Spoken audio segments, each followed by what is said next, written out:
Watch the balloons, they go by. Yeah, pray your team reaps what they've sown. Even if you're home all alone, together let's all make a sound. Morning viewers, Footyhead here. Well, we're going to do a little interview this morning. As you know, this year we've had a theme song all the way through with Footyhead, and the song is Grand Final. And the song itself is not just written by a muso and an artist. They are parts of his claim to fame. He's actually a Footyhead himself. I'd introduce you all to Darren McCrae. Good morning. Darren's been a great footballer in his time, a bit of a kick around with West Adelaide in his youth. Then he went on to the coaching side of the game, and he actually was a forward scout for North Melbourne and Carlton. As you know, there's a lot of things that go into a game of football these days. But Darren, what is the importance of forward scouting for AFL clubs? Well, there's a couple of reasons, mate. You know, talent scout looking for new players, and then opposition coaching, seeing what the opposition's doing, seeing how they go about their football. Now, you were a forward scout under Dennis Pagan before he went to Carlton, and then when he was at Carlton. What are your opinions of some of the other coaches? Well, there's a few coaches in the league that sort of give me a bit of a question mark. I mean, Dennis is well and truly gone now. We've got our new coach at Carlton, of course, young Rats. But Mickey Malthouse, what do you think of his tenure at Collingwood? Well, you know, Jeff, as you know, I haven't been involved for 5 or 6 years, but fantastic really when he got to Collingwood. Obviously brought stability to the footy club. Do you think he's just marking time at the moment?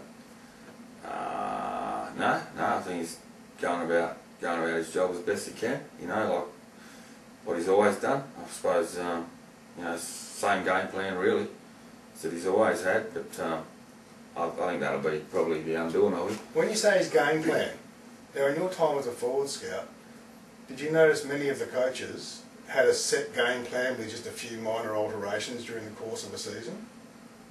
Because on average you hadn't seen a game a week. No, probably a game every 3 weeks. But overall I was watching a game of footy every weekend, sometimes 2 for a while, but some was SANFL for the Woodville West Torrens, Nth Adelaide. Yeah, well, I guess the easiest way to explain sort of game plans is, you know, you can get into little intricate areas, but generally there might be 3 or 4 standout ones. You know, average footy head's going to think they're going to have half an idea at Pagan's Paddock, for example. You know, some teams play on like Geelong are at the moment, constantly, which is a real old-fashioned way. You know, back in the bush in Broken Hill, you know, I grew up on moving the ball on quickly, you know, first give, stuff like that. So it's, I don't know, footy lost its way, mate, you know, really. So got over-intellectualises itself like a lot of other things, and yeah, and then like Mick Malthouse, you sort of give away the middle of the footy oval down the middle, play the boundaries. It probably breaks down, makes it hard for the opposition to score against you. So that's interesting. But then again, it sort of breaks down when you have, St Kilda game last week, wasn't it? For example, Collingwood had a lot of injuries, but 46 inside 50s to 47, 15 scoring shots. Well, really they're not, they're sort of registered scoring opportunities. Yep. Because some of them are rushed, some of them come off hands, you know. And then you've got 2 St Kilda with 28, so they're sort of halfway there, but they lack a good system probably. Their forward system is questionable, I believe, with the talent they got, and maybe I reckon Mick's got a great game plan, but he, you know, there's 10-15%. They need some attacking things. I noticed they were behind in a game early against Adelaide. You know, 5 or 6 years ago they'd kick it long to Rocker, he'd hit it over the back of his head, someone would run onto a kick goal and win the game. Didn't do any of that against, you know, for example, let's say against Essendon. When Essendon got in front, instantly put everyone back with 30 seconds to go.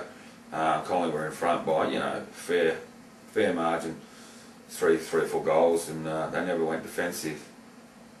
You know, like stack the back line to save that. They did everything they could for Essendon to win the game. So Mick's, you know, who am I to judge, mate? But there's little intricate sort of moulding, sculpting little game plans that I believe that's not happening there that could make it, you know, a lot more tacky. I believe Collingwood's a side that if you get the ball in long, they've got magnificent forwards now. Right? I wouldn't like to play for Collingwood, let's put it that way. It wouldn't be much fun. See, like for example, Pagan's paddock was designed for the raft of players that he had available for himself. Well, you got a superstar like Wayne Carey, mate, one out. Now, Mick Moldhouse has been through a great series of injuries in his time at Collingwood, so his game plan has obviously been affected in the course of that time with the injuries and his dearth of available players that are of the quality to play to an attacking game plan. Mate, exactly right, mate. So that's the thing, though. You've got a game plan that works when everyone's up and running, and you've got no injuries for 3 or 4 weeks. And you might win a game, lose a game, but generally you're on the uphill climb. Most game plans are going to stand up. Now, St Kilda, for example, they had no injuries this year. Do you think they're a little bit brittle if they don't?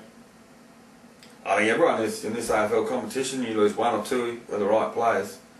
Who do you think the keys are at St Kilda at the moment? Obviously, it's Nick Riewoldt, you know, and the midfield who gets the ball down to him, mate. Really, take 2 blokes out, and you know, a lot of people might think that, you know, it's Kaczynski, for example. If Riewoldt's not there, he might not stand up. He's a bit more hot and cold. Yeah. You know, all of a sudden, you're taking that 10% away. That lets the other teams in. You know, you get 3 or 4 goals against them early. When you say the grand final, who'll take the flag home today?